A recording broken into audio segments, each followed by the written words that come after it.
माया सीता का वध की कथा। विभीषण की सम्मति के अनुसार रामचंद्र जी ने लक्ष्मण जी को आज्ञा दी कि वे अपने पराक्रम का परिचय देकर मेघनाद का वध करें।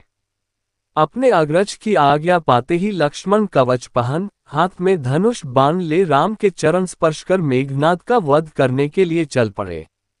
लक्ष्मण के पीछे पीछे विभीषण, सुग्रीव, हनुमान, जाम्बवंत तथा वानरों की विशाल सेना चली।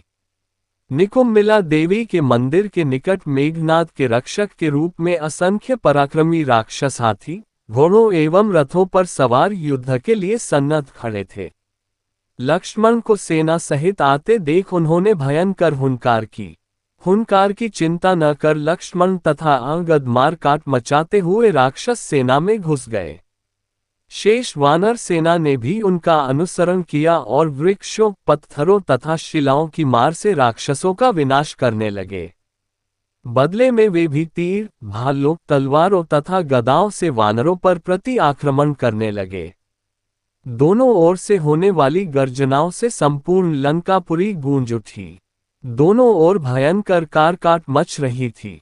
सैनिकों के मस्तक, धड़, हाथ पैर आदि कट कट कर शोणित की सरिता में बह रहे थे। मृत शरीरों का एकत्रित ढेर रुधिर सरिता में द्वीप की भांति प्रतीत हो रहा था। अंगद, हनुमान और लक्ष्मण की भयंकर मार से राक्षस सेना त्राही त्राही कर उठी और उनका आर्तनाद सुनकर मेघनाद यज्ञ पूरा किए बिना ही क्रुद्ध होकर युद्ध करने के लिए मंदिर से निकल पड़ा। जब उसने लक्ष्मण के साथ विभीषण को भी देखा तो क्रोध से उसका मुख तमतमा गया। वह भ्रकुटी चढ़ाकर उससे बोला, हे राक्षस कुल कलंक, तुम परम तेजस्वी पुलस्त्य वंश पर कलंक हो, जिसने अपने सहोदर भाई के साथ विश्वासघात करके शत्रु का साथ दिया है। राम न तो हमारे वंश का है, न हमारा मित्र है और न कोई धर्मपरायण व्यक्ति ही है। फिर तुम उसका साथ क्यों दे रहे हो? यह मत भूलो कि अपना अपना होता है और पराया पराया ही होता है। धिक्कार है तुम्हारी बुद्धि पर, जो तुम स्वयं दास बनकर संपूर्ण राक्षस जाति को एक विदेशी का दास बनाने के उद्यत हो गए। तुम याद रखना कि राम कभी तुम्हारा सगा नहीं बनेगा। वो ये कर कर तुम्हें मरवा देगा कि जो अपने सगे भाई का नहीं हुआ, वह हमारा क्या होगा। मेघनाद के कठोर वचन सुनकर विभीषण ने उत्तर दिया, हे दुर्बुद्धे, तुझे प्रलाप करते समय ये भी ध्यान नहीं रहा कि मैं तेरे पिता का भ्राता हूं। इसलिए तुझे मेरे साथ सम्मानपूर्वक वार्तालाप करना चाहिए। स्मरण रख, राक्षस कुल में जन्म लेकर भी मैं क्रूर व्यक्तियों की संगति से सदा बचता रहा हूं। मैंने तुम्हारे पिता को भी उचित सम्मति दी थी, परंतु उसे मानना तो एक और, उन्होंने भरी सभा में मेरा घोर अपमान किया।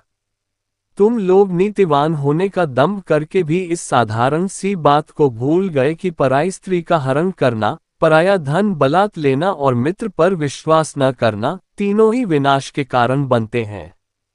ये तीनों दुर्गुण तेरे पिता में आ गए हैं, इसलिए अब राक्षस वंश का नाश होने जा रहा है। विभीषण के इन शब्दों ने मेघनाद की क्रोधाग्नि और भी भड़का दिया और वह क्रोधित होकर अपने तीक्ष्ण बाणों से वानरों का संहार करने लगा। ये देख लक्ष्मण के क्रोध का पारावार न रहा। उन्होंने मेघनाद को ललकार कर उसके रथ को अपने बाणों से आच्छादित कर दिया। मेघनाद ने इन बाणों को काटकर अनेक बाण एक साथ छोड़े। दोनों में से कोई किसी से पीछे नहीं रहना चाहता था। वे गरज गरज कर रणन्मत्त सिंहों की भांति युद्ध कर रहे थे। मेघनाद की गति जब मंद पड़ने लगी तो वानर सेना ने उत्साहित होकर लक्ष्मण का जयघोष किया। इससे मेघनाद को बहुत क्रोध आया। उसने एक साथ असंख्य बाण छोड़कर वानर सेना को पीछे धकेल दिया। तब लक्ष्मण ने तीक्ष्ण नोक वाले साते बाण छोड़कर उसका दुर्भेद्य कवच तोड़ डाला, जिससे वह टुकड़े टुकड़े होकर पृथ्वी पर बिखर गया। फिर तो मेघनाद के कवचहीन शरीर में नुकीले तीर घुसकर उसके शरीर को छलनी करने लगे। इस भयंकर वार से विचलित हो गया और उसने 1000 बाण मारकर लक्ष्मण के कवच के भी टुकड़े टुकड़े कर डाले।